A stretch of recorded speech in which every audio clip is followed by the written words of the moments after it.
ሰላም ለእናንተ ይሁን ተመልካቾቻችን፣ እንደገና መልሰን ተገናኝተናል። እግዚአብሔርን እናመሰግናለን።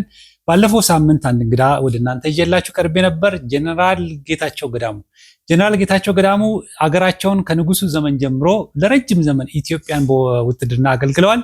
በከፍተኛ የጦር አመራርነትም ኢትዮጵያን አገልግለዋልና ባለፈው ሳምንት በተለይ በታሳስ ግርግር ተብሎ በሚታወቀው የቀዳማዊ ኃይለ ሥላሴ ላይ የተደረገ መፈንቅለ መንግስትን በተመለከተ መፈንቅለ መንግስት ያደረጉትን ጀነራል መንግስቱ ንዋይ በፍርድ ቤት የነበራቸውን ውሎ እሳቸውም ደግሞ እዛ ተገኝተው ሲዘግቡ ስለነበረ ታሪክን ከዛ ጀምሮ የነገሩን ነበረ ያቋረጥነው። የፍርድ ቤቱን ውሎ ነግረውናል። እንደገና መልሰን ስለተገናኘን አመሰግናለሁ ጀነራል፣ እግዚአብሔር ይስጥልኝ።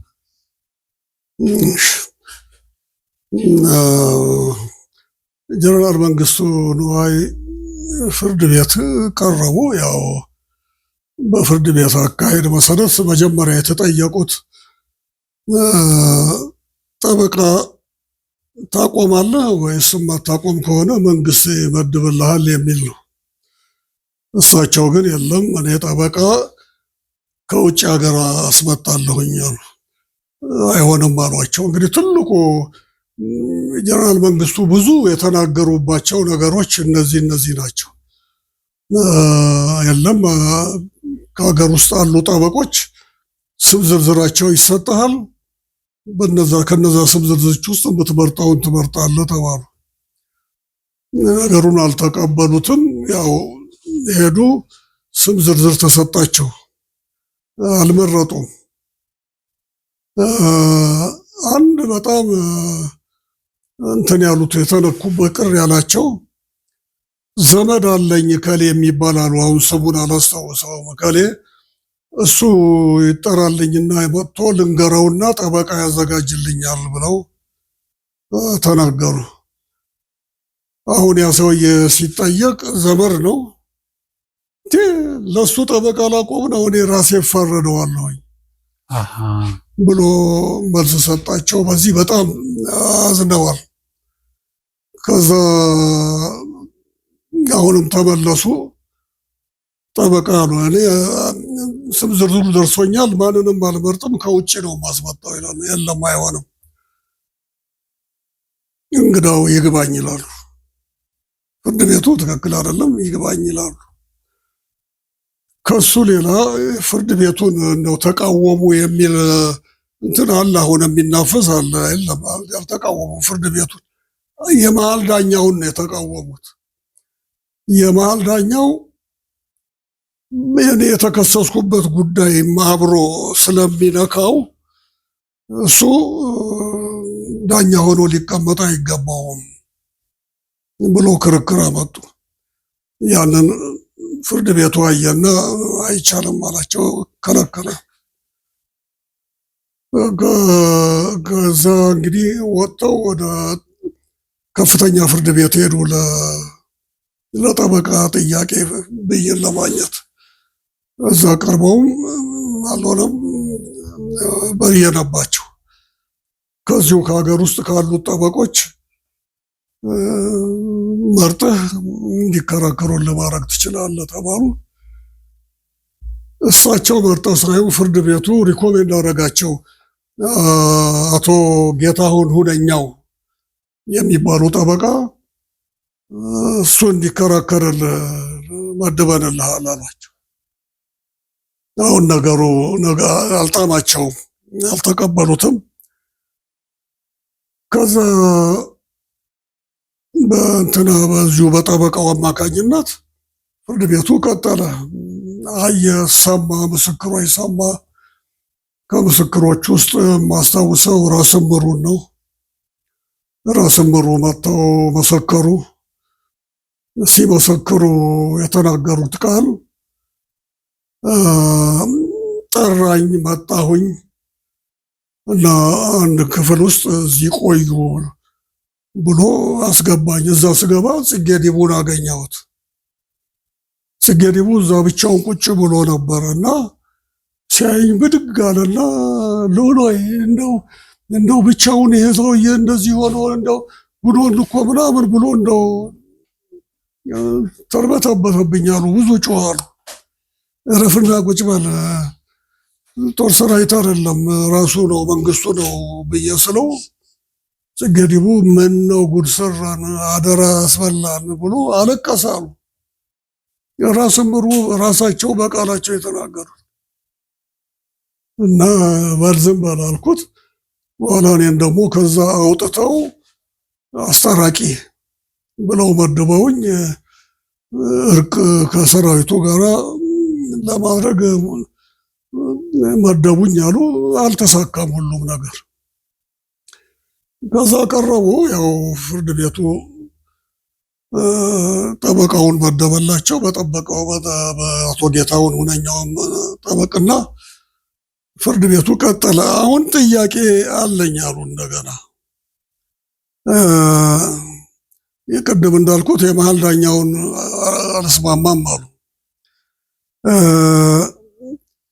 የታሰርኩት ሕግ በሚፈቅደው እስር ቤት አይደለም፣ ስለዚህ ሕግ ወደሚፈቅደው እስር ቤት ልዛውር ብለው ይጠይቃሉ። አይቻልም ይባላሉ። ይሄን እንደው ፍርድ ቤት ከተናገሩት ከረር ያለ ነገር ነው ብለው ሌላ ፍርድ ቤት ሰደቡ፣ ንጉሱን ዘለፉ የሚለው ውሸት ነው። እሺ እንግዲያው አሁን ክሱን አንባችሁልኛል፣ ጥፋተኛ ነህ አይደለም ብላችሁኛል፣ ለምን እንደተነሳው ልናገር ይላሉ። የተነሳውበትን ምክንያት ልናገር ይላሉ። አይቻልም ይላሉ። አሁንም መሀል ዳኛው ናቸው ጠንከር የሚሉት። አይቻልም ይላሉ። መንግስቱ አሁንም እሺ ሊሉ አልቻሉም፣ ሊቀጥሉ አልቻሉም በነገሩ። ይሄንኑ ደጋግመው የለም የተነሳሁበትን ካልተናገርኩ ጥፋተኛ ነኝ አይደለሁም ማለት ስለማልችል ልናገር ይላሉ። አሁን የቀኝ ዳኛው ጀነራል አበበ ተፈሪ ይባላሉ። የግራ ዳኛው ደግሞ ሲቪል ናቸው፣ አላስታውሳቸውም። እነጋገሩና እሺ እንዲህ እናድርግ፣ መጨረሻ ላይ እንድትናገር እንፈቅድልሃለን ይሏቸው። እሺ ቃላቸውን እንደምትጠብቁልኝ አምናለሁኝ እሺ ያሉ። ከዛ በኋላ ጥፋተኛ አይደለሁም አሉ። ፍርዱ ቀጠለ። ምስክሮች እየመጡ ይመሰክራሉ። 3 ናቸው እሳቸው እና 2 መኮንኖች አብረዋቸው አሉ። በ3ቱም ላይ ምስክሮች እየተጠሩ መጡ። በ3ኛው ላይ ምንም ምስክር አልተገኘም። 2ኛው ላይ ትንሽ ጠበቅ ያለ ምስክር ነበር። በእሳቸው ላይ ያው ምስክር አለ። አሁን ይሄ ሁሉ እየሄደ እያለ ጀነራል መንግስቱ እዚህ ችሎቱ ፊት ለፊት የሞቱባቸው ቤተሰቦች ሙሉ ጥቁር ለብሰው እዚህ ቁጭ ብለዋል፣ ተኮልኩለው ቁጭ ብለዋል። ወደ እነሱ ዞር አሉና እህቶቼ አዝናለሁ፣ እኔ እነዚህን ሰዎች አላስገደልኩምም አልገደልኩምም፣ ግን የተነሳሁበት ምክንያት ብዙ ነው።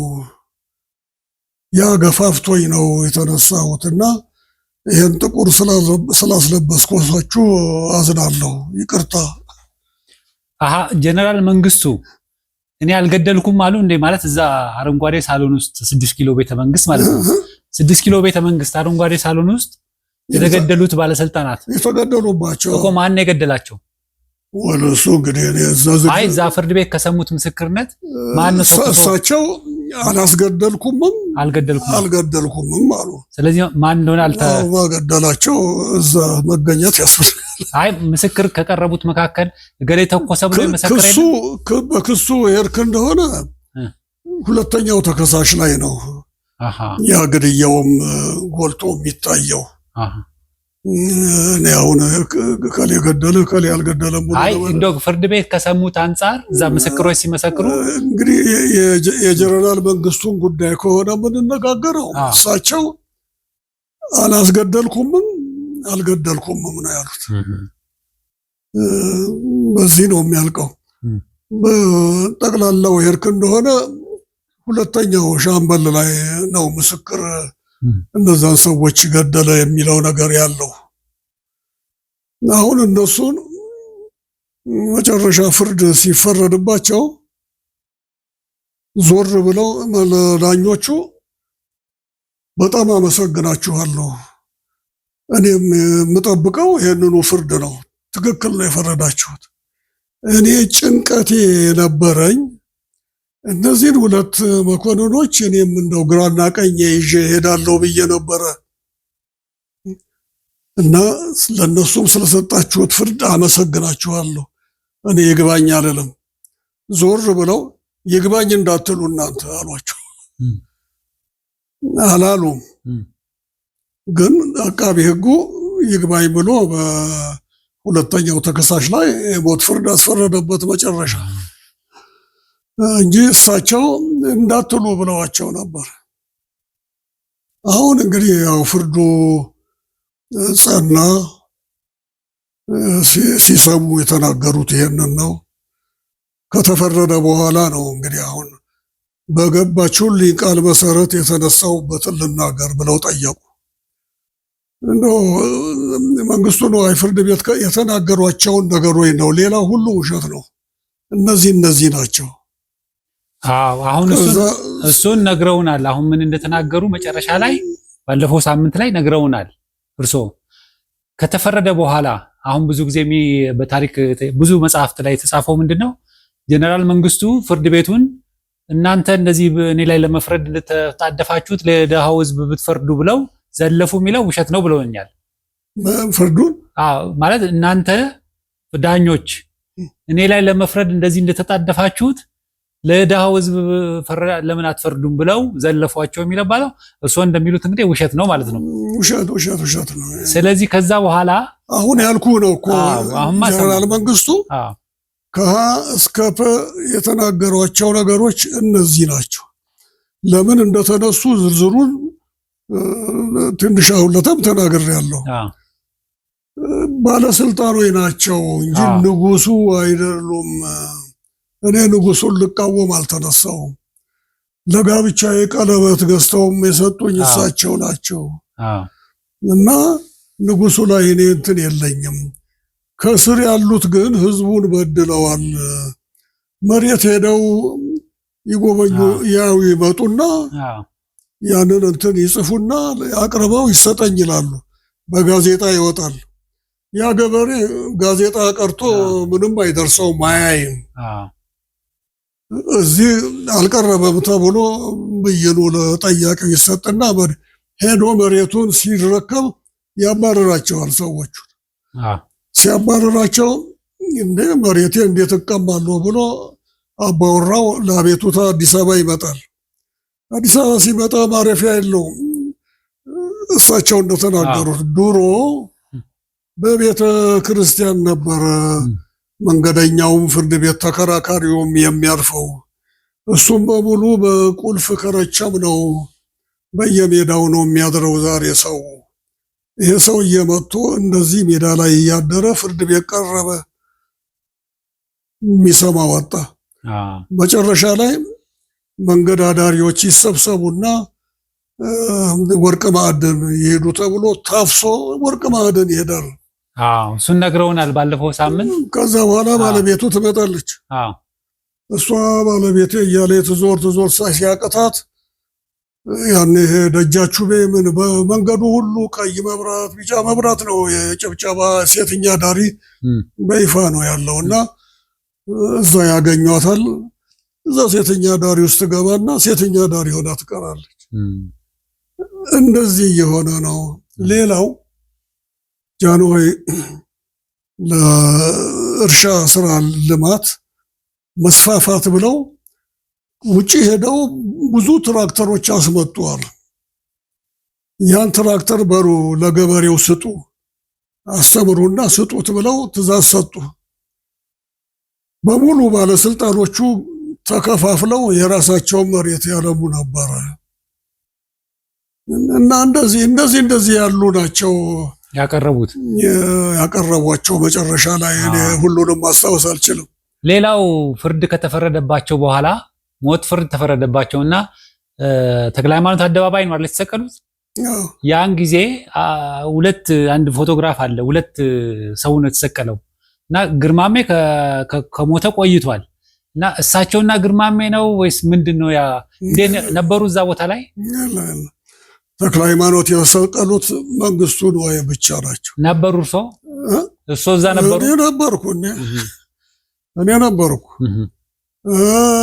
የግርማሜና የዮሐንስ እንትን ሬሳ ያለታውኑ መጥቶ ያለታውኑ የት ቦታ ነው ህዝብ እንዲያው ብሎ ተሰቅሎ ወዲያው ያለታውኑ ወርዶ ተቀብሯል። ያለታ አሁን እኮ መንግስቱ የተቀበሩት ከ2 ወር እንደዚህ በኋላ ነው።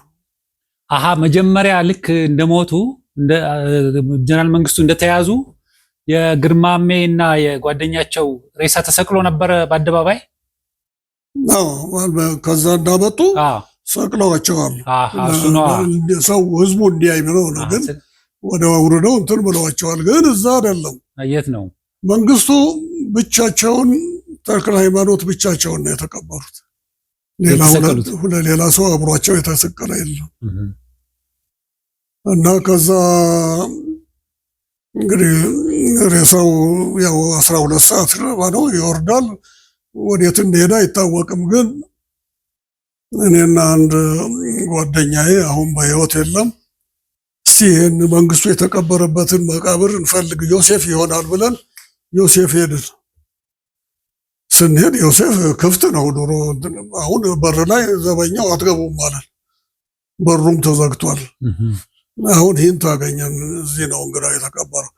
እንደው ሰውየውን ለመንና እባክህን እንደው አለው፣ ኑ ግቡ፣ እሺ ትናንት አምጥተው እዚህ ማዘጋጃ ቤቶች እዚህ ጋር የቀበሯቸው ሰው እኚሁናል። አላወቀም ማን እንደሆኑ። በዋናው በር ስትገባ የመጀመሪያው እንዲህ ወደ ቀኝ ስትታጠፍ እንትን ነው የድሮ መቃብሩ።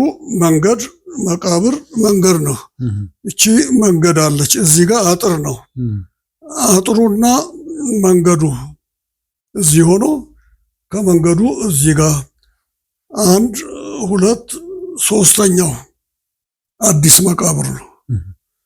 ሰውየውም ይሄ ነው ትናንት አላወቀም። እኚህ እዚህ ነው የተቀበሩት አለን። ጥሩ ምን አረገን እኛ? ምልክት ላዩ ላይ ማድረግ ያስቀይቀናል።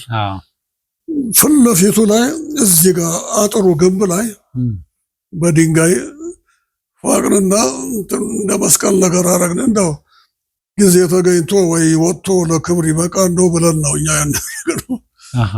ግን አልሆነም። እንግዲህ ከዛ ዮሴፍ ሲፈርስ አብሮ ፈርሰዋል። እሳቸውም የሉም። ሌላው እነ ጽጌ ዲቦ እዚህ ጨርቆስ ቤተክርስቲያን ዳር ላይ ነው የተቀበሩት። እነ ጀነራል ጽጌ ዲቦ ሲቀብሯቸው ደግሞ በውሉ አንጋለው ቢቀብሯቸው ጥሩ ነው። እንዲህ ነው በጎን ነው የቀበሯቸው። እና እዚህ ጎናቸው ይሄ ማዕረጋቸው ይታይ ነበር። እዚህ ያለ ሳጥን ሄጄ አይቼዋለሁ። ያለ ሳጥን ነው የቀበሯቸው። ያለ ሳጥን ነው የቀበሯቸው። ሳጥን ሳያረጉ ዝም ብሎ መጀመሪያ ገለው አምጥተው ባቡር አልቤጃ ሀዲድ አለ አይደለ?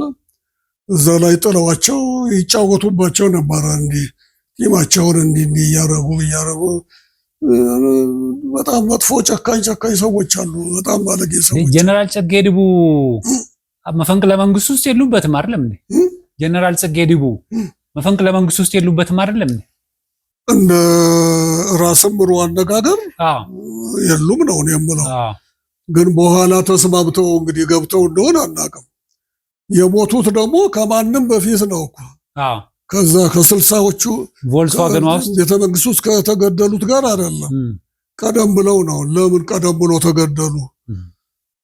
እና እዚህ ግንባራቸው ላይ ነው የተመቱት። እኔ እንደ ራስ ምሩ አባባል መንግስቱ ላይ የሉበትም ነው የምለው። ማነው ጀነራል ጽጌ ዲቦ የሉበትም ነው የምለው እንደሳቸው አባባል። ከዛ በኋላ ደግሞ ወይ አይ እንደው ግድ የለም እሺ ብለው ገብተው እንደሆነ እኔ አላውቅም። እሱ እንደዛ ነው የሆነው። ከዛ ብዙ ችግር ነበረ፣ አለመተማመን ነበረ። እኔ ያለሁበት 4ኛ መድፈኛ ሻለቃ እንዳልኩ ካምቦሎጆ ነው ያለው። ለቤተ መንግስት ቅርብ ነው። የያዘው ደግሞ መድፍ ነው እና ጦሩ ደግሞ አንዳንድ ጥያቄዎች መጠየቅ ጀመረ። ቀለባችን ጉድፍ የሞላበት ነው፣ ቀለባችን ይሻሻልልን፣ ደሞዛችን ይጨመርልን የሚል ነገር ጉምጉምታ መጣ። የባሌው ጦር ማለት ነው። ከባሌ ነው አይደል የመጀመሪያው? ያለ እዚህ ነው፣ እዚህ አዲስ አበባ። ከመንግስቱ ሞት በኋላ ማለት ነው።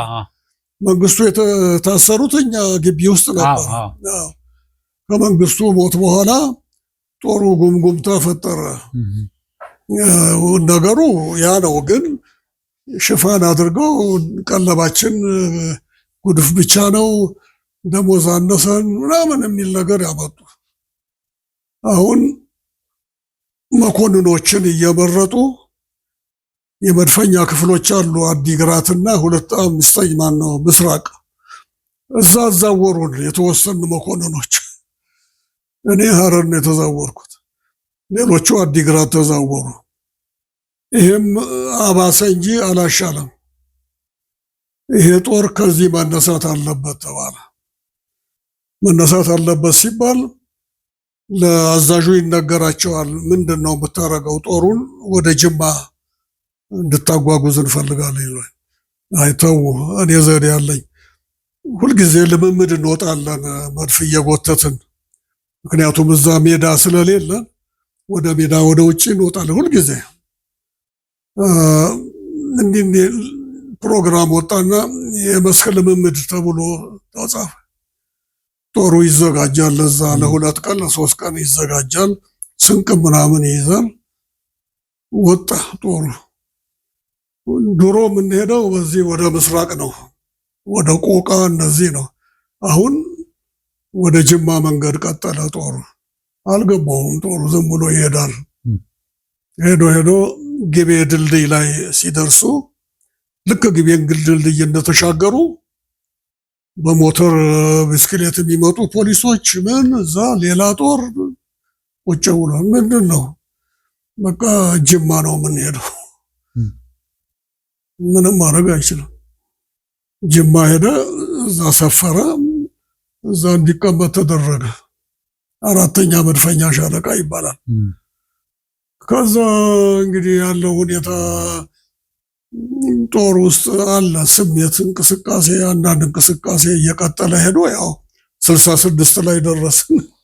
እርሶ ግን ወደ ሀረር ሲሄዱ እርሶ ኮሎኔል መንግስቱን ያኔ ሻለቃ መንግስቱ ኃይለማርያም ኮሎኔል መንግስቱ ኃይለማርያም ያኔ ነው የተገናኙት? ሀረር ነበሩ። 3ኛ ክፍል አብራችሁ ነበራችሁ እዛ? እኔ መድፈኛ ነኝ፣ እሳቸው መሳሪያ ግምጃ ቤት ናቸው። እኔ መድፈኛ ሆኜ አማሬሳ ነኝ። 5 ኪሎ ሜትር ከሀረር ይርቃል። እሳቸው መሳሪያ ግምጃ ቤት ናቸው። በአንዳንድ ነገር እንገናኝ። ስብሰባ ሲጠራ ለምሳሌ ሰኞ ሁልጊዜ ብሪፊንግ አለ 3ኛ ክፍለ ጦር። ሁሉም መኮንኖች ያኔ እንገናኛለን፣ እንተያያለን። እንዲህ ብዙ ነገር ቅርበት የለንም ማለቴ በመጠላላትም አይደለም፣ ግን ሁሉ ሰው ጋር ግንኙነት አይኖርም። ምን የተለየ ባህሪ ነበራቸው? እሳቸውን ለመጀመሪያ ጊዜም ባልለውም የተገናኘንበትን ነገር ልንገርህ። እኔ ከሀረር ወደ አዲስ አበባ እመጣለሁ። ሊቶሪና የምትባል ነበረች ያኔ። ጠዋት ከድሬዳዋ ተነስታ ማታ 12 ሰዓት የምትገባ እዚህ፣ በእሷ ነው የመጣሁት። እሳቸውም በፉርጎ እንለያያለን፣ ለካ ሌላ ፉርጎ ውስጥ አሉ። አዋሽ ስንደርስ ምሳ ብሉ ይባላል። ምሳ የምትበላው ቡፌ ዲላ ጋር ነው። እኔ ወረድኩና ወደዛ ወደ ቢፎ ዲላ ጋር እያልኩ ስል እሳቸው አንድ ቦታ ላይ ቁጭ ብለው ጌታቸው ና አሉኝ። እኔ በሳህን አገልግል ይዣለሁና እንብላ አሉኝ። ይጾማሉ። ጾም ሮቡ ነበር ያለት። ጿሚ ነበሩ። የጾም ምግብ ጿሚ ነበሩ። እንግዲህ ቢጾሙ ነው። ሮብ እንግዲህ ቡፌሪላ ጋር ገብቶ ከእንትን ካሉ ስጋ ምናምን ነው የሚያገኙት። ያን አስበው ይመስለኛል የጾም ምግብ የያዙት እና እንደ ደስ አብረን በልተናል። ከዛ ሌላ አንዳንድ እኔ 4ኛ መድፈኛ ሻለቃ አዛዥ ሆኜ እሳቸው የመሳሪያ ግምጃ ቤት አዛዥ ነበሩ። ለሻለቃው አንዳንድ ማነው ባትሪ፣ ጎማ እነዚህ ሲያስፈልጉ እሳቸው ጋር ሄጄ ፈቅደውልኝ ተቀብያለሁ። በዚህ ነው ግንኙነታችን እንጂ የጓደኝነት እንትን የለንም። ያን ጊዜ ሲያዩዋቸው እርሶ ጋር ሲገናኙ የፖለቲካ ስብዕና ነበራቸው? እሳቸው ወይ በንግግር ወይ በስብሰባ ይናገራሉ። በጣም ተናጋሪ ናቸው። ስብሰባ ላይ ምን ላይ እሳቸው ናቸው። እሳቸው እጅ ሲያወጡ ሰው ሁሉ እንትን ነው የሚለው፣ ይናገራሉ። እንግዲህ የፖለቲካ አዝማሚያ አይኖራቸው አይኖራቸው ማወቅ አይቻልም። ግን ንግግር በጣም አሳምሮ መናገር ይችላሉ። ይሄ ልክ አይደለም ብለው አዛዦቻቸውን ሁሉ ቻሌንጅ ያደርጋሉ። በስብሰባ ወቅት ነው እንግዲህ፣ ሌላ ጊዜ አናውቅም። ከዛ አሜሪካ አብራችሁ ናችሁ አይደል? አሜሪካ ሄዳችሁት? እሳቸው ለብቻ እኔ ለብቻ ነው። በተለያየ ጊዜ ነው? እሳቸው መሳሪያ ግምጃ ቤት ነው የሚሄዱት። በተለየ ጊዜ ነው። እኔ መድፈኛ ነኝ። መድፈኛ ትምህርት ቤት ነው የሚሄደው እኮ። አሜሪካን የተገናኙት ከዛ በኋላ? አሜሪካ አልተረው የትና የቱሩቅ ነው። ማን ነው ቀድሞ ሄደው? እኔ ኦክላሆማ ነኝ። እሳቸው ኬንታኪ ነው የሚማሩት። ታንከኛ ማን ነው? ኬንታኪ አይደለም፣ መሳሪያ ግምጃ ቤት አንድ ስም አለው ብቻ፣ እዛ ነው የሚማሩት። አይገናኝ፣ ሩቅ ነው። ስለዚህ አሜሪካ አልተገናኛችሁም? የለም፣ በፍጹም እንትንም ነው እንጂ ርቀቱ። እሳቸው ቀደም ብለው ነው እንዳውም የሄዱት፣ እኔ በኋላ ነው። እና ጊዜውም አይገናኝ፣ ቦታውም አይገናኝ።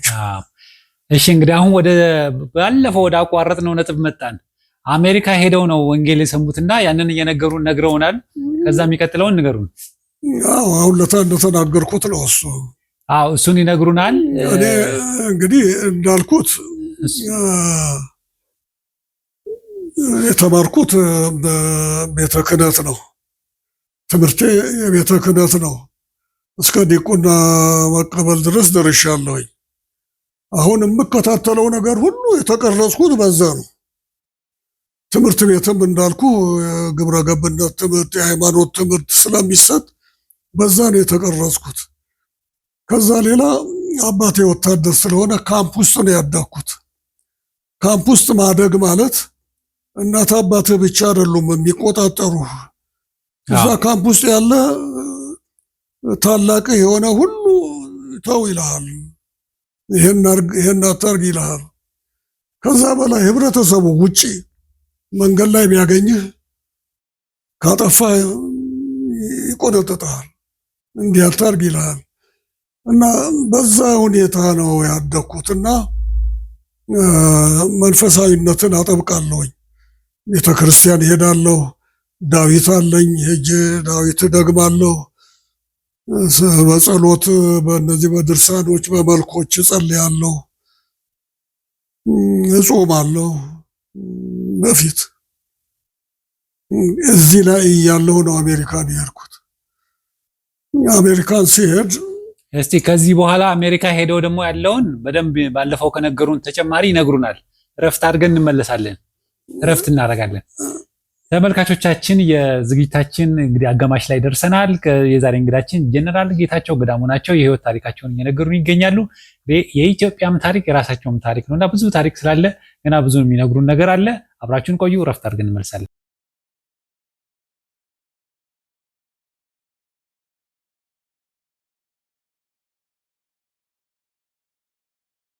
ተመልካቾቻችን ከረፍት ተመልሰናል። ይህ የህያው ምስክር ሳምንታዊ ዝግጅታችን ነው። በዛሬ ዝግጅታችን እንግዲህ ጀነራል ጌታቸው ገዳሙ የኢትዮጵያን ታሪክ በራሳቸው ታሪክ ውስጥ የኢትዮጵያንም ታሪክ ጭምር አብረው እየነገሩን ይገኛሉ።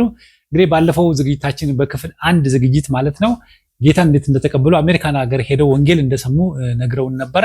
እንግዲህ ከዚህ በተጨማሪ ደግሞ ያለውን ዛሬ ተጨማሪ ታሪኮችን እየነገሩን ይገኛሉ። እንግዲህ ጀነራል አሜሪካን ሄዱ፣ ወንጌል ሰሙ፣ ጌታን ሳይቀበሉ ነው አይደል ወደ ኢትዮጵያ የተመለሱት? እዛ ትምህርት ቤቱ ራቅ ይላል። ከትምህርት ቤቱ ጋር ልፍ ብሎ ደግሞ ሎተን የሚባል ከተማ አለ። እዛ ከተማ ውስጥ የሚኖሩ ህዝቦች ቤተክርስቲያን መጥተው ይወስዱናል። ወስደው በመኪና ወስደው ስትገባ እዛ እንደው ቀጥታ አዳራሽ ገብተህ ስብከት አይደለም የምትሰማው። እዛ ወደ ዋናው አዳራሽ ከመግባት በፊት ክፍሎች አሉ። እዛ ክፍል ውስጥ የደህንነት ትምህርት ትማራለህ። የተለያዩ ስብከቶች፣ ትምህርቶች ያስተምሩና ከዛ ተሰብስበህ ነው እዛ ዋናው ቸርች ውስጥ ገብተህ ወንጌል የምትሰማው። እንደዚህ እያደረጉ ይወስዱኛል፣ ይመልሱኛል፣ ይወስዱኛል፣ ይመልሱኛል። እና አሁን ባለፈው እንዳልኩት ትምህርት ነው የተማርኩት እዛ። ለካ በክርስትና እምነት ውስጥ ብዙ የተለያዩ ነገሮች አሉ። መንገዱም የተለያየ ነው። ግን ሁሉም እዛ አንድ ቦታ ላይ የሚያደርስ ነው የሚመስለው፣ ግን አይደለም።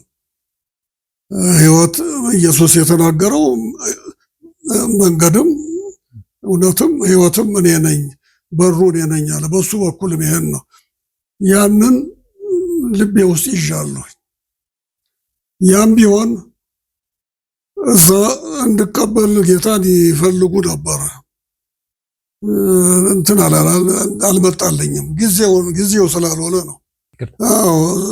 ከመጣሁ በኋላ ያው በስራ ወዲያ ወዲህ ማለት አለ። ጅማ ነው የሄድኩት። ጅማ ግን አንድ ቀን እዛ ከምንኖርበት መኖሪያ ጀርባ መዝሙር ሲዘመር እሰማለሁ። ሄድኩ፣ አዳመጥኩ፣ ስብከቱንም ሰማሁ። ግን ውስጤ የገባ ነገር ቢኖርም አልሰበረውም እንትኑን። እዛ ከጅማ መጣሁኝ። እዚህ ስኖር ያለው ነገር ሁሉ እንደው አልጠመኝ እያለ ሄደ። ትንሽ የኑሮም መመሰቃቀል ምን ሁሉ አለ። በቤቴ ሳይሆን የውጭውን ሳየው ብዙ ችግሮች አሉ በስራ እና አዝን ነበረ። ይሄ ከለውጡ በፊት ነው አይደለም? ከለውጡ በፊት ነው አይደለም? ከ66 በፊት ከለውጡ ውስጥ ነው እንጂ ለውጡ ላይ ያለ አሁን ወደ ለውጡ ገባሁ። ከመጡ በኋላ ወደ ለውጥ ገቡ? የለም ወዲያው አይደለም። በ60 ነው የተመለስኩት። 61 62 63 66 አንድ 5 ዓመት አለ። በዛ ጊዜ ውስጥም በኃይለ ሥላሴ ዘመን ችግር ነበረ። በስራ አለመግባባቶች እነዚህ ስለነበሩ ችግር ነበር። እስቲ በለውጡ ጊዜ እርሶ ወታደር ነበሩ። እንግዲህ ያንን ለውጥ የጀመረው ደግሞ ማነው? የጀመሩት ተማሪዎች ቢሆንም ወይም ሌላው ቢሆንም እርሶ ወታደር ስለነበሩ በለውጡን እንዴት አለፉት? እርሶ ሚና ምን ነበረ? በለውጡ ጊዜ እኔ ያለሁት እዚህ ነው፣ አዲስ አበባ ነኝ። የአዲስ አበባ ልሆን እንጂ በረራ ደህንነት ነበርኩኝ አየር መንገድ ውስጥ። እዛ እያለው እንቅስቃሴው የተጀመሩ ያው ሰላማዊ ሰልፍ እየተደረገ ጥያቄ ምን ተባለ፣ እንዳልካቸው ካቢኔ ተቋቋመ ሲባል አሁን ከአየር መንገድ መኮንኖች ተጠራል እና በየክፍላችን ገባል። ልክ እንደገባው ድሬዳዋ ተመደብኩ፣ የ4ኛ መድፈኛ ሻለቃ አዛዥ። ያን ጊዜ ችግር አለ። አዛዥ ሆነው የተቀመጡትን ይነሱልን የሚሉ የጦሩ ጥያቄ አለ። አዲስ የሚመጣውን አንቀበልም የሚል አለ። 4ኛ መድፈኛ ግን እኔ ከተራ ወታደር ጀምሮ ያደኩበት ክፍል ነው። በአስተዳደር በዘመቻ ያገለገልኩበት ክፍል ነው። ጦሩ በደንብ ያቀኛል። እንግዲህ አልቀበልም የሚለው ሊኖር ይችላል ብዬ ሄድኩኝ። በደስታ ነው የተቀበሉኝ። ተቀበሉኝ። እዛ ቀጠልኩ። አሁን በዚህ ጊዜ እንቅስቃሴው አለ እና አጥናፉ እዚህ እንትን አደራጅተው እየተነጋገሩ ነው ያሉት። እዛ እያለሁ ተፈራ ተክለአብ የሚባል የፕሬዝደንት መንግስቱ ኮርስ ነው። ይቀራረባሉ። ይመጣል፣ ሀረር ይመጣና ክፍሎች እየዞረ ይናገራል። ጸረ መንግስቱ ነው የሚናገረው ንግግር እሰማለሁ። እዛ በየቦታው የሚናገረውን እሰማለሁ። እኔ ጋር መጨረሻ ነው የመጣው። መጨረሻ ሲመጣ ተቀበልኩት። ቤቴ ሰፋ ያለ ቤት ነበር። ካምፕ ውስጥ ነበርኩኝ። እዛ ሰበሰብኳቸው። ቢሮ የማራለ እዛ ሰበሰብኳቸው። ሰዓት ላይ ነው የመጡት። ድሬዳዋ ሰዓት ላይ ከባድ ነው እና እዛ ቁጭ አሉ። ሙቀት ስለሆነ የምጠጡት ብዬ ጠየቅኳቸው። እኔ አምቦ ውሃ ምን ይላሉ ብዬ ነበረ። ቢራ ቢራ ቢራ ቢራ ነው አቅጦሩ። አንዱ ብቻ አምቦ ውሃ አምጡላቸው አልኩ። መጣ። ያንን ጠጡ። አሁን መጨረሻ ላይ እንግዲህ ጌታቸው አሁን የመጣ ነው፣ ስለ እኔ መጀመሪያ ብዙ ተናገረ፣ እያደነቀ እንዲህ ነው እያለ። እኔ የሰማሁትን ሰምቻለሁኝ። አሁን የመጣ ነው ጦሩን ለማነጋገር ነው አለኝ። ምንድን ነው የምታነጋግረው አልኩት። አይ እዛ ትሰማው የለም፣ መጀመሪያ እኔ ልስማውና የሚስማማኝ ከሆነ ጦሩ ጋር አሳልፈሃለሁ፣ ካልተስማማኝ በዚሁ ነው የምመልስህ አልኩት። እንዴት ይሆናል አለ። የለም ይሄ ነው፣ አልተስማማንም፣ ጦሩን አላቀርብልህም አልኩት። ተመልሶ ሄደ። አሁን ሄዶ ሌላ ነገር ነግሮ ያሳጣኛል ብዬ እኔ ደውዬ ሪፖርት አደረኩ። እንዲህ መጥቶ መልሼዋለሁኝ፣ አልተቀበልኩትም፣ ከእናንተ ጋር የተላከ መሆኑን ማረጋገጫ ስለሌለው አልተቀበልኩትም። ነጋርጋለ አለ። እሱንም እንዲያነጋግር ጦሩን ሁሉ እንዲያነጋግር የፈቀዱትን የክፍለ ጦሩን አዛዥ አነሷቸው። እኔ ዳንኩኝ በዛ። ያው እንግዲህ ከዛ በኋላ እነ መንግስቱ ተመረጡ፣ መጡ። ያው ሂደቱ ቀጠለ። እኔ ድሬዳዋ ነው ያለሁት። ድሬዳዋ ብዙ ትግል ነው ያለው። እዛ የወዛደር ብዛት ያለበት ከተማ ነው ድሬዳዋ። ኮቶን፣ የጥጥ ጨርቅ ፋብሪካ፣ ሲሚንቶ ፋብሪካ፣ የምድር ባቡር ፋብሪካ፣ የኮካኮላ ፋብሪካ እነዚህ ያሉበት ናቸው። የምድር ባቡርና ሁሉም የምድር ባቡርም ኮቶንም ማነው ኮካኮላ ትሮይ ናቸው። ከባድ ወዛደሮች ናቸው። በዛ ላይ ደግሞ ምን ነበረ? ትልቅ ፍትጊያ ነበረ። የህዝብ ድርጅት የመደበው አንድ ሰው አለ። የሀረር ሰው ነው። ስዊድን ነበረ። ከስዊድን አስመጥተውት ነው። እሱ ብዙ ነገሮች ያደርግ ነበረ። የማይሄድ ከአብዮቱ ጋር ወደ ዘር እንትን ነገር ነበር። ከሱ ጋር ሁሉ ፍልሚያ ነበረብኝ። እኔ አውራጃው እኔን ነው የሚጠራው፣ ጦሩን እኔን ነው የሚጠራው እና ብዙ ትግል ነበረ። እንግዲህ አንድ ቀን ፕሬዝደንት መንግስቱ ደወሉና ጠሩኝና አሉኝ። ማለት መጥተው ስልጣን ከያዙ በኋላ ማለት ነው። መጥተው አዲስ አበባ ስልጣን ከያዙ በኋላ ከተመረጡ በኋላ ሲመረጡ ግን እዛ እርሶ ነበሩ? ተመረጡ ሲላኩ ተመረጡ፣ መጡ፣ ያው ቀጠሉ። አንደኛ ተቀዳሚ ምን ተብሎ ተመረጠ እንትን አሉ። አጥናፉም ያለበት እሳቸው አንደኛ ተቀዳሚ ነበሩ። ጠሩኝ። የፓርቲ አባል እንድትሆን ፈልጌ ነው የጠራው አሉኝ። የሰደድ አባል ሆኜ ተመዘገብኩ። ከዛ ስራዬን ቀጠልኩ። እንግዲህ ይሄ ነው ያለው። እርስዎ የሰደድ አባል ሆኑ? ወታደር ሆነው የሰደድ አባል ሆኑ? እኮ እዛ ውስጥ የነበሩት ምንድን ነበር ሲነገሩን?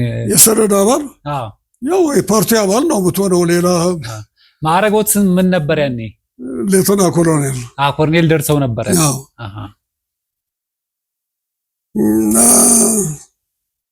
ያ ነው እንግዲህ ያለው የነበረው። ከዛስ በኋላ ምን ሆነ ንገሩኛ። ከዛ በኋላስ ከተመረጡ በኋላ ያጋጠሙትን በደርግ ዘመን ያሳለፉትን? ከተመረጡ በኋላ እንግዲህ እኔ ብዙ እንትን ደርሻለሁኝ። ማለት አራተኛ መድፈኛ ሻለቃ ለኢዲዩ ጎንደርን ሊይዝ ሁመራን ይዟል። ጎንደርን ሊይዝ እየተቃረበ ባለበት ጊዜ አራተኛ መድፈኛ ሻለቃ ወደዛ እንዲሄድ ተመደበ። የገስጥ ግብረ ኃይል የሚል ለዛ ለገስጥ ግብረ ኃይል የመድፍ እርዳታ ለመስጠት ተመድቤ ሄድኩኝ። ያው መጽሐፍ ላይ ጽፌዋለሁኝ። እሱ ዝርዝሩ ብዙ ነው። የውጊያ እንትን ይሄ ነው ብሎ እዚህ ላይ መግለጽ ያስቸግራል። እየተዋጋን ሄደን ሁመራን አስለቀቅን። ሁመራን ስናስለቀቅ ክረምት ነበረና ሁመራ ማን ይዞት ነበረ? ሁመራ ማን ይዞት ነበር? ኢዲዩ ይዞት ነበር። ኢዲዩ ሁመራን ይዞ ጎንደር ደርሷልኝ። ጎንደርን ዙሪያውን ከቦ ዛሬ ነገ ይይዛል እየተባለ ነበረ። እኛ ስንደርስ ያው እየመታን ከኢዲዩ ብቻውን አይደለም የወጋን። እንትና ማነው ጀበሃ አብሮት አለ። ኢዲዩን ይመሩ የነበሩት ራስ መንገሻ ስዩም ናቸው አይደለም? ራስ መንገሻ ስዩም አሉ፣ ነጋ ተገኛሉ። እነዛ ናቸው። ያው አስወጣናቸው። ሐሳቡ የነበረው ምንድነው? ሁመራን ከያዝን በኋላ ተከዜን ተሻግረን ኤርትራ ውስጥ እንድንገባ ነበረ። ክረምቱ በጣም ከባድ ስለነበረ ተከዜ ወንዝ ሞልቷል። አንድ ሁለተኛ ተሻግረው ያጠቁናል ብለው እኛ እየገሰገስን እያለን የተከዜን ድልድይ ያፈረሱት ፈረሰ። ስለዚህ ሁመራ ላይ ስታክ አደረግን። ይሄ እንዲህ እያለ ሶማሌ ወረራ ጀመረች። አሁን እዛ በጣም የኔ ክፍል አባሎች በቃ ጩኸት ሆነ። ሶማሌ መሬታችንን ወስዳ እኛ እዚህ ቁጭ ብለን እንዴት ነው ምናምን ይላል። ወዲያውኑ ከአዲስ አበባ ሁለት ሰዎች መጡ፣ መኮንኖች እኔን ሊነግሩኝ ያንን እንትን ሊያግባቡኝ። እንደዚህ ወደ ምስራቅ ትፈለጋለህና እንዴት ነው? እኔ መጀመሪያውኑ ይሄ ጦር ከድሬዳዋ አይነሳ ብዬ ነበረ። አሁን ከተፈለግኩ እንግዲህ ሶማሌ ሀገራችን ወራ ዝም ብዬ እዚህ ቁጭ ብዬ አልሰማም። እንደሆነው ሄዳለሁኝ። ወንዙ ብዙ ነው። ድልድይ ትሰሩልኛላችሁ? አዎ እሰራለን። ቀጥል። መጽሐፉ ላይ ብታየው ጥሩ ነው። ብዙ ችግር ነው የደረሰብን። ማነው የሶማሌ ጦርነት ላይ አግኝተዋል? መጽሐፉን አላገኘሁም። የገስጥ ድልና ፈተናዎቹን እሰጥሃለሁ። እሺ። እና ብዙ ችግር ደረሰብን። ያው ጅጅጋ ተይዞ ደረስን፣ ካራማራ ላይ ደረስን። እዛ እንዲሁ ነገሩ ወዲያ ወዲህ ሲል አልሆነም። ካራማራንም ለቀን ቆሬ ላይ ያን ዝርዝሩን መንገር በጣም ይከብደኛል። መጽሐፉን አንብቡ። እውነት ነው። ግን መቼ ነው ታዲያ ጅማ የሄዱት? አሁን ቅድም ጀምረውልን ያቋረጥኩት አለ። ጅማ ሄደው ወንጌል እንደሰሙ ነገሩኝ። ላይ ወደ ጅማ አባጅፋር ቤተ መንግስቱን አዎ ከሱ በታች ነው። ወደዚህ ጅማ ለምንድን ነው የሄዱት እርስዎ? መጀመሪያ በካምፕ አለ። ካምፑና ጅማ አባጅፋር ራቅ ይላል። ከሱ ወዲህ አንድ መንደር አለ። እዛ ውስጥ ነው የነበረው ቸርቹ እኮ። ጅማ ለምንድን ነው የሄዱት እርስዎ? ጅማ ለምን ሄዱ? እርስዎ ለምን ሄዱ ጅማ? ጅማማ ተዛውሬ ነው የሄድኩት። ከአሜሪካን እንደተመለስኩኝ ከአሜሪካን ትምህርት እንደተመለስኩ አሜሪካን ሲሄድ እዚህ ነበረ ቦታዬ ጎፋ። ከዚህ አሜሪካን ሄድኩኝ። ከዛ ስመለስ የአራተኛ መድፈኛ ሻለቃ ዘመቻና ትምህርት መኮንን ተብዬ ተመደብኩና ጅማ ሄድኩ። ከጅማ እንደገና ወደዚህ ተመለስኩኝ። እዚህ እያለሁኝ ለበረራ ደህንነት ትፈለጋለህ ተብዬ በረራ ደህንነት ሄድኩ፣ አየር መንገድ። ስለዚህ ከጅማ ሲመጡ ጌታን ተቀብለዋል ማለት ነው? ጅማ ጌታን ተቀብለው ነው የመጡት? አልተቀበልኩም። አሁንም አልተቀበሉም? ገና ነው። እሺ ይቀጥሉልን። ጌታን የተቀበልኩት እንግዲህ በ77 ዓመተ ምህረት ነው። በ77 ዓመተ ምህረት ያው እንደነገርኩ እየደገምኩ ነው። ድግምት ነው ማነባ መጸሎቴ ጸልያለሁ። አነብና ስራ ከመሄዴ በፊት ያንን እንትን ብዬ ማታ ደግሞ ስተኛ ያንን ብዬ ነው የምተኛው። ጥብቅ ነበርኩኝ። አሁን አነባለሁ ሳይል ብዙ ዓመት ነው ያነበብኩት። ግን አንድ ቀን አነበብኩና መጨረሻ ላይ ይህ ጸሎት የከሌ ይሁን ይላል። መጨረሻው ላይ እኔ ስም አልጠቅስም፣ የከሌ ይሁን ይላል። እንዴት የጸለይኩት እኔ ነኝ። የከሌ ይሁን ነው የሚለው ለምንድን ነው የሚሆነው? ይህንን ከአሁን ጀምሮ አላነሳም አልኩና ተውኩት። ትቼ ለምንድን ነው ያ የሚሆነው? ከቤት አልወጣም። ከስራ ቤቴ ውስጥ ብቻዬን ነው ቁጭ ብለው። ትዳር አልያዙም ገና? ቤተሰቤ እዚህ ነው ያለው። ትዳር ይዘዋል? ያኔ ትዳር ይዘው ነበር?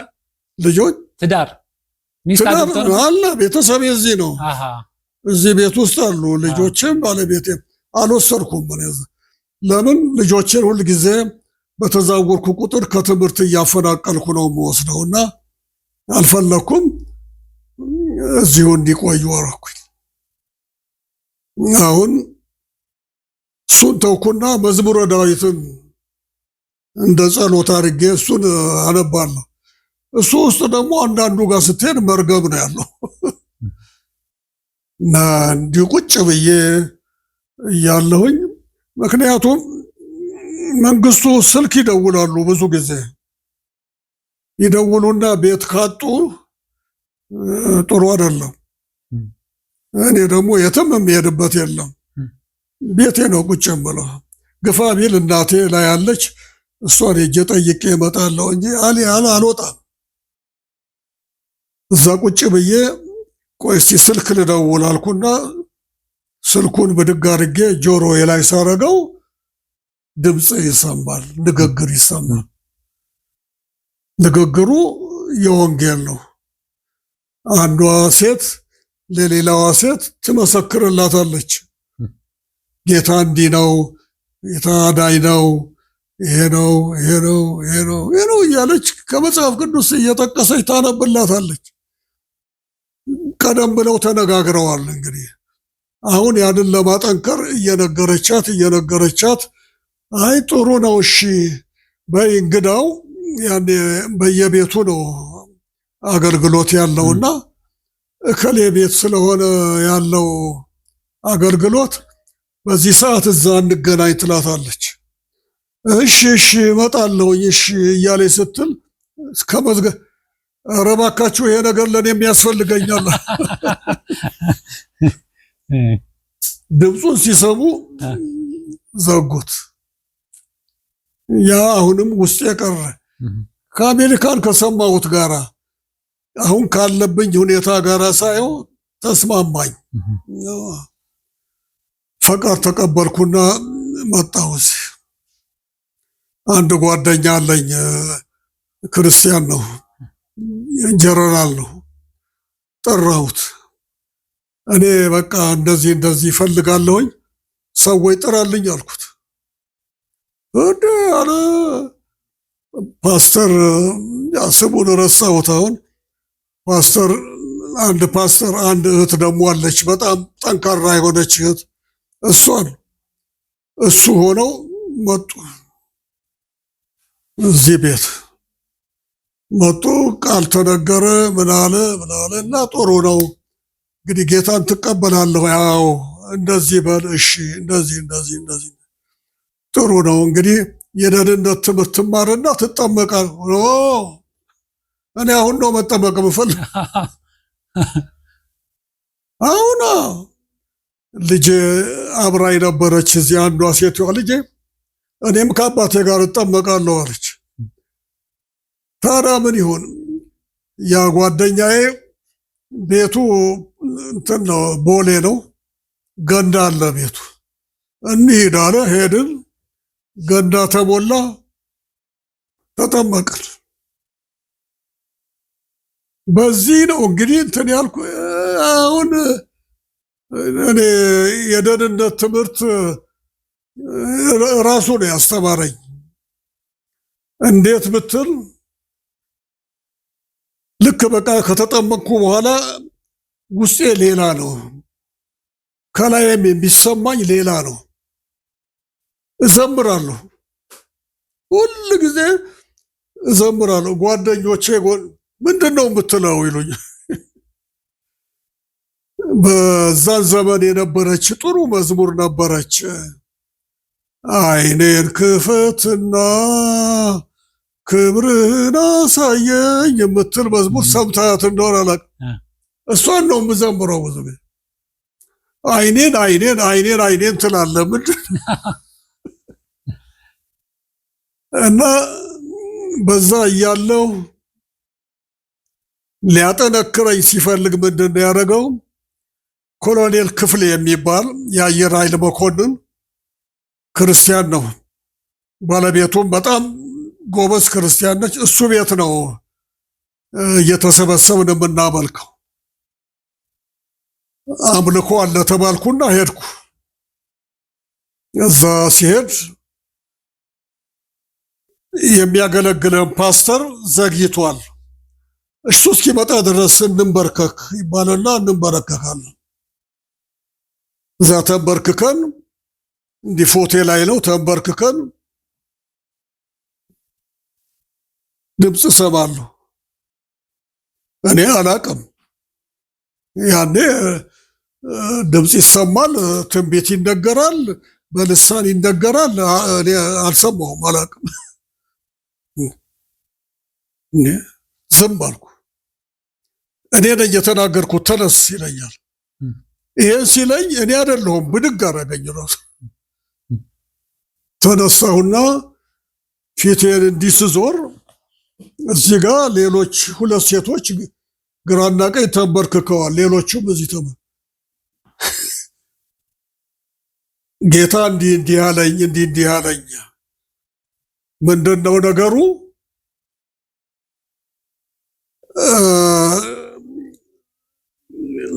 ናነች በጓል ልጄን ከፍየሎች ጋር አላኖራትም እና ምን ተባብለው ነው የመጡት እነዛ ሁለት ሴቶች? አንዷ ትዳሯን ተፈናቅላለች። እቺ ትዳር ያላት ጋር ትሄድና ይኸውልሽ እንዲህ ነው፣ እዛ ቤት ተከራይቼ ነበረ፣ መዝሙር ስትዘምር አከራዮቹ ውጪ ብለው እየተሟገቱኝ ነው እና መሄጃ አጣሁኝ ትላታለች። አይ ለምን መሄጃ ታጫለሽ? እኔ ቤት ለባለቤቴ እንነግረውና እዚህ ሰርቪስ አለ እዚህ ትገቢያለሽ ትላታለች። አይሽ አይ እንግዳው መጀመሪያ እንሂድ፣ ኮሎኔል ክፍሌ ቤት አገልግሎት ስላለ ጌታን እንጠይቅ በጉዳዩ። እሺ ይሉና መጥተዋል። እዛ መጥተው ተንበርክከዋል። አሁን በጓል ልጄን ከፍየሎች ጋር አላኖራትም እንዳለችሽ ሂጂ ግቢ፣ ላንቺ ደግሞ ወዲያውኑ ቤትሽን አድስልሻለሁ የሚል ቃል መልእክት መጣሉት። አሁን ይሄን ስል እነኛ ሁለቱ ስቅስቅ እያሉ ያለ እኔ ደነገጥኩ። ምንድን ፓስተሩ አሁን ገብቷል? ምንድን ነው? ኧረ እንዲህ ተነጋግረን እንዲህ ነበር የመጣ ነው። ያው ጌታ መልስ ሰጥቶናል። ኦሎ እንዲህ ነው ይናገረኛል። ብዙ ጊዜ ይናገረኛል። ሌሎች ብዙ አሉ። እንደው ያን መዘርዘሩ በጣም አስቸጋሪ ነው። አይ በደንብ የራሴ ደግሞ ብትል እስር ቤት ገባሁ፣ ከእስር ቤት ወጣሁ። እስር ቤት የገቡት ለምንድን ነው? አይ እንግዲህ እሱማ ቆየ ብዙ ሄደን በ83 ነው። ስለዚህ አሁን ጌታ የሰራውን ልነግርህ ፈልጌ ነው። ሰብሰብ አድርጌ አምጥቼ የምነግርህ። አይ አሁን ምን እናደርጋለን? አንድ ክፍል እንቀጥላለን ሌላ ቀን አይሻልም? አይሻልም? ምክንያቱም መቆራረጥ የለበትም። ተመልካቾቻችን የዛሬ ቆይታችን በዚህ ይጠናቀቃል። እንግዲህ ከጀነራል ጌታቸው ገዳሙ ጋር የምናደርገው ቆይታ በዚህ አይጠናቀቅም። የጀመሩልን ታሪክ ይጨርሱልናል። ሳምንት ጠብቃችሁ እንድትከታተሉ አደራላችኋለሁ። ለማንኛውም ሳምንት እስከምንገናኝ ድረስ የምሰናበታችሁ ተስፋዬ ካሳሁን ነኝ። እስከዛ ድረስ ጻፉልን፣ ደውሉልን። እስከዛው ድረስ እግዚአብሔር ከሁላችን ጋር